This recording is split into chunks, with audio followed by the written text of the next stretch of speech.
अमरकंटक के धन धरती को नमन करते हुए परम श्रद्धे गौड़वाना रत्न वेन दादा मरकाम जी को सेवा जोहार करते हुए गौड़वाना गणतंत्र पार्टी के 32वां स्थापना दिवस पर आप सभी साथियों को शुभकामना, बधाई और गौड़वाना के साथ में दादा मरकाम के साथ गौड़वाना की बात को देश के सबसे बड़े पंचायत संसद में गौड़वाना की बात को रखने वाले स्वर्गीय दादा शरद यादव जी को पुष्पांजलि अर्पित करते हुए, श्रद्धांजलि अर्पित करते हुए, साथियों आज के इस कार्यक्रम में गौड़वाना गणतंत्र पार्टी के राष्ट्रीय अध्यक्ष सम्माननीय बड़े भाई तुलेश्वर सिंह मरकाम जी मंच पर मंचा से गौड़वाना गणतंत्र पार्टी के राष्ट्रीय महासचिव भाई बलबीर तोमर जी, मंच पर मंचा से मध्य प्रदेश के प्रदेश अध्यक्ष सम्माननीय हमान सिंह पूर्ति जी, कार्यवाहक प्रदेश अध्यक्ष पूर्व मंत्री शोभाराम बलाबी जी, मंच पर मंचा से उत्तर प्रदेश के अध्यक्ष रामनाथ मोहन जी, मंच पर मंचा से मातृशक्ति प्रकोष्ठ के राष्ट्रीय अध्यक्ष सम्माननीय गौड़वाना प्रीतम पंद्राम जी, मंच पर मंचा से गौड़वाना गणतंत्र पार्टी के राष्ट्रीय संगठन सचिव रूप नारायण पोया जी और मंच पर अनुसूचित जाति मोर्चा के राष्ट्रीय अध्यक्ष सम्माननीय सतीश नागवंशी जी, युवा मोर्चा के राष्ट्रीय अध्यक्ष सम्माननीय अनिल धुर्वे जी और तमाम मातृशक्ति पितृशक्ति और युवा मोर्चा के साथी, जीएसयू के साथी और यहाँ उपस्थित सभी कार्यकर्ता पदाधिकारीगण सभी को मेरा सादर सेवा जोहार। साथियों, गौड़वाना गणतंत्र पार्टी का स्थापना दादा मरकाम जी ने तीव्रता की धरती में कुछ लोगों के साथ, उस समय बहुत ज्यादा लोग नहीं थे, 10 से 11 लोग थे और वो दिन था 19 दिसंबर 1990, क्योंकि छत्तीसगढ़ में शहीद वीर नारायण सिंह सोना खान की शहादत दिवस उस दिन मनाते थे और छत्तीसगढ़ बनने के बाद उसे 10 तारीख को मनाया जाता है। तो 19 दिसंबर 1990 को दादा ने गौड़वाना गणतंत्र पार्टी की नींव रखी और प्रस्ताव बना करके निर्वाचन आयोग दिल्ली को भेजा गया और निर्वाचन आयोग दिल्ली से गौड़वाना गणतंत्र पार्टी रजिस्टर्ड होके आज के दिन 13 जनवरी 1991 को गौड़वाना गणतंत्र पार्टी पूरा देश में पुकारशील हो गया और तब से गोंडवाना आंदोलन उस समय का मध्य प्रदेश में स्थापना हुई। आज मध्य प्रदेश से छत्तीसगढ़ अलग हो गया और उसके बाद उसी समय यानी फिर महाराष्ट्र में मध्य प्रदेश के बाद महाराष्ट्र पहुंची और महाराष्ट्र में भी सबसे पहले गोंडवाना गणतंत्र पार्टी का विधायक दादा मरकाम जी ही बने। वो भी 1996 में, वैसे 94 के चुनाव में दूसरा पोजीशन था दादा मरकाम जी का। पार्टी बनने के बाद जब चुनाव हुआ आम चुनाव 94 में, तो दादाजी दूसरे पोजीशन में रहे और 2 साल बाद फिर उपचुनाव हुआ, उसमें दादाजी भारी बहुमत से चुनाव जीते, सामने वालों का सबका जमानत जब्त हो गया था। इस तरह गोंडवाना गणतंत्र पार्टी का कारवां फिर आगे बढ़ा और फिर महाराष्ट्र पहुंची। महाराष्ट्र में गोंडवाना गणतंत्र पार्टी ने वहां अपना विधायक बनाया सिरोंचा विधानसभा। फिर उसके बाद गोंडवाना गणतंत्र पार्टी का फिर से चुनाव हुआ। फिर दादा मरकाम जी पुनः 98 में गोंडवाना गणतंत्र पार्टी से आम चुनाव में फिर से निर्वाचित हुए और मध्य प्रदेश में बहुत अच्छा स्थिति था उस समय। और 2000 में मध्य प्रदेश और छत्तीसगढ़ अलग हुआ और 2003 में आम चुनाव हुए, तो मध्य प्रदेश में हमारे 3 विधायक बने और 30 जगह हमारी पोजीशन सेकंड स्थिति में रही। और उसी के चलते जो कांग्रेस की सरकार थी वो खत्म हुई मध्य प्रदेश से। गोंडवाना का इतना ताकत और सब लोगों ने मिल करके गोंडवाना को कैसे षड्यंत्र पूर्वक उसे नेस्त नाबूद करने का जो षड्यंत्र रचा गया और बहुत सारे साथी उस पर फंस गए। इसलिए मैं कहना चाहूंगा कि गोंडवाना गणतंत्र पार्टी का जो आंदोलन है आज मध्य प्रदेश के उस समय की वर्तमान छत्तीसगढ़ की धरती से निकल के आज देश के 16 राज्य में वो चल रहा है, जिसमें आज मध्य प्रदेश, छत्तीसगढ़, उत्तर प्रदेश और महाराष्ट्र के साथ ही अभी वर्तमान में यहाँ मंच पर मंचासीन है। निश्चित तौर पर कल आज रात तक बहुत सारे सभी प्रांत के लोग आ जाएंगे और हम लोगों को चाहिए कि आंदोलन को और दिन दूनी रात चौगनी आगे बढ़ाने की आवश्यकता है। हम लोगों को घर घर जाने की आवश्यकता है।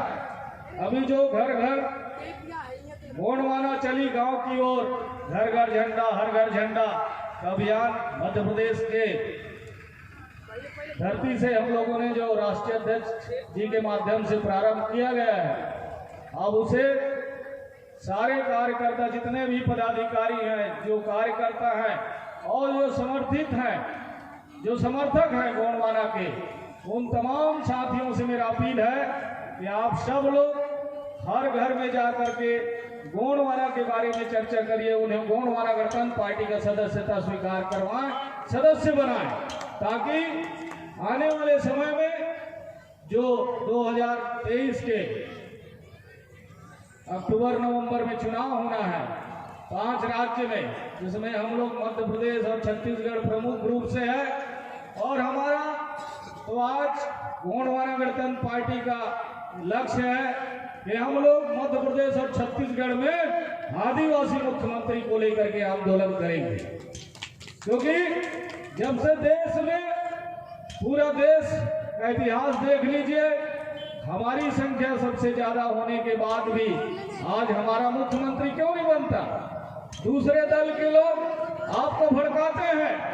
इसलिए हमारे लोगों को तो सही बात बताइए, लोगों को सही बात बताया जाना चाहिए कि छत्तीसगढ़ में जब हमारी बहुमत ज्यादा है तो मुख्यमंत्री हमारा क्यों नहीं नहीं होना चाहिए, आदिवासी होना चाहिए कि नहीं होना चाहिए?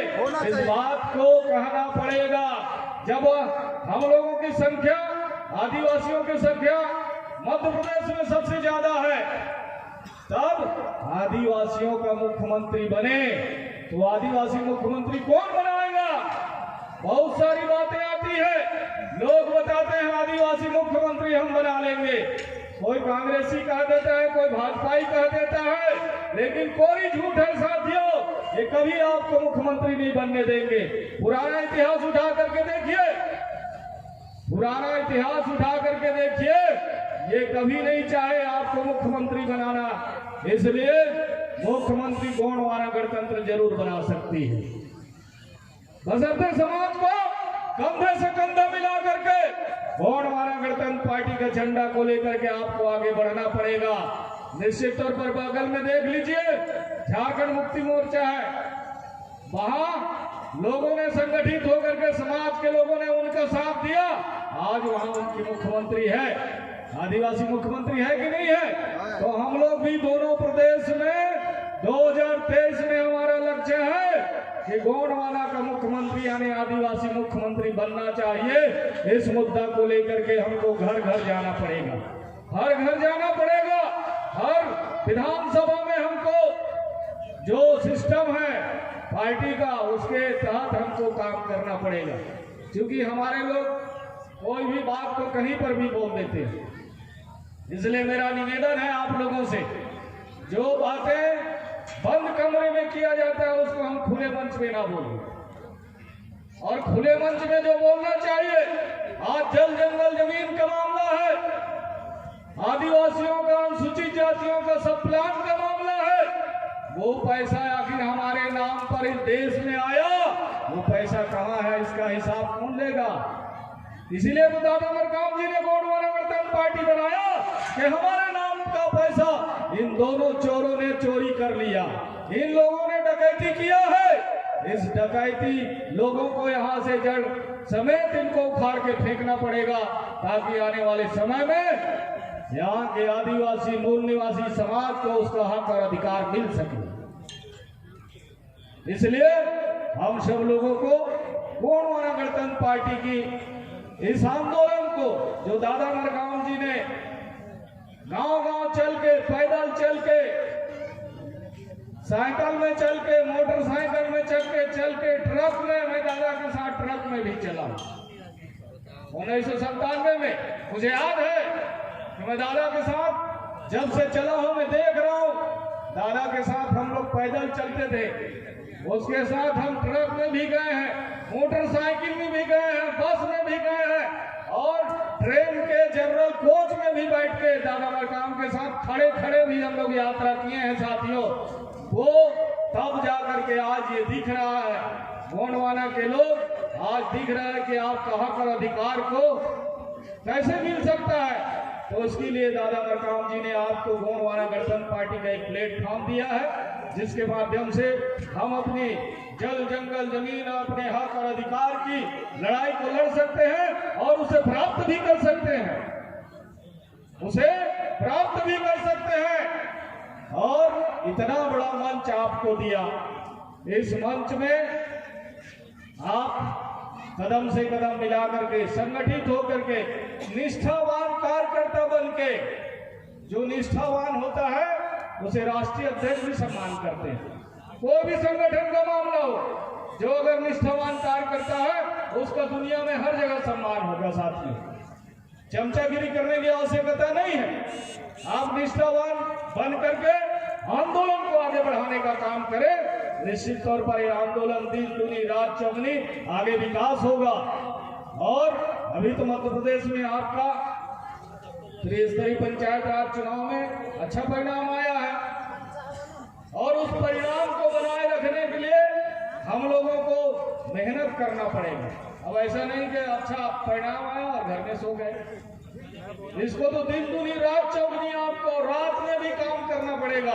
वैसे हम पूरा देश में बहुत सारे राजनीतिक दल देखे, लेकिन गोंडवाना गणतंत्र पार्टी 24 घंटा काम करती है। लगता है कि नहीं है भाई आप लोगों को?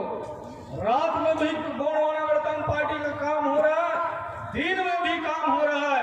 तो कहीं न कहीं हम लोग चूक कर रहे हैं। उस चूक को समझने की आवश्यकता है। कहां पर हम चूक कर रहे हैं उसको समझने की आवश्यकता है, और उसमें समय रहते सुधार करके हमको गोंडवाना गणतंत्र पार्टी को आगे बढ़ाने की आवश्यकता है। तब जा करके जो जल, जंगल, जमीन, खनिज संपदा और अरबों खरबों रुपए हमारे नाम से विश्व बैंक से लाए, हमारे शिक्षा के नाम पर, हमारे स्वास्थ्य के नाम पर, हमारे रोजी और रोजगार के लिए, उन तमाम पैसा को हम लोग पुनः जब सदन में जाएंगे तो सदन में उस बात को उठा सकते। और अगर न्यायपालिका के माध्यम से हमारे अभी बहुत सारे साथी जो विधि सलाहकार हैं, कानूनी सलाहकार हैं, इनके माध्यम से हम याचिका लगा करके, जनहित याचिका लगा करके उन तमाम चीज को सरकार को कटघरे में हम लोग खड़ा कर सकते हैं। निश्चित तौर पर सरकार ढिंढोरा पीट रही है। मध्य प्रदेश और छत्तीसगढ़ की बात बता दो। छत्तीसगढ़ में जो सरकार है वो पेशा कानून की बात करती है। 8 अगस्त को और 9 अगस्त को शुरुआत हो गया, वहां नियम बना करके उसको लागू कर दिया गया। और 15 नवंबर को आपके यहाँ शहडोल से शुरुआत हुआ मध्य प्रदेश में, लेकिन आपको हक और अधिकार नहीं मिल पा रहा, दोनों जगह नहीं मिल पा रहा है। कहीं खदान पर आपका हिस्सेदारी नहीं, कोई वन संपदा पर आपका कोई हिस्सेदारी नहीं, जल, जंगल, जमीन और खनिज संपदा पर अगर 5वीं अनुसूची क्षेत्र है, हम जहां खड़े हैं पूरा 5वीं अनुसूची क्षेत्र है। आपकी धर्म, संस्कृति, भाषा, ये तमाम चीज का संरक्षण होना चाहिए, लेकिन सरकार कहीं संरक्षण नहीं कर रही है। इन तमाम मुद्दा को लेकर के हम लोगों को गोंडवाना गणतंत्र पार्टी के इस नारा को बुलंद करते हुए, इस आंदोलन को आगे बढ़ाते हुए, हम सब लोगों को कंधे से कंधा मिला करके, कदम से कदम मिला करके सब लोगों को आगे काम करने की आवश्यकता है। और बाकी जो बातें हैं हम लोग बैठ करके उस पर फैसला करेंगे। बहुत जल्दी हम लोग राष्ट्रीय कोर कमेटी का बैठक हम लोग लेने वाले हैं। उसमें मध्य प्रदेश और छत्तीसगढ़ में हमारी जो रणनीति है, उस रणनीति के तहत किस तरह हम लोगों को चुनाव लड़ना है, आगे क्या कार्यक्रम, कौन से कार्यक्रम का आयोजन करना है, उन तमाम मुद्दों पर आप सब लोगों को विधिवत आपको पत्र के माध्यम से प्रेषित किया जाएगा। बस इन्हीं शब्दों के साथ पुनः दादा मरकाम जी को सेवा जोहार करते हुए गोंडवाना गणतंत्र पार्टी जिंदाबाद जिंदाबाद, गोंडवाना गणतंत्र पार्टी जिंदाबाद जिंदाबाद। इन्हीं शब्दों के साथ मैं अपनी वाणी को विराम देता हूँ और पुनः आप सब लोगों को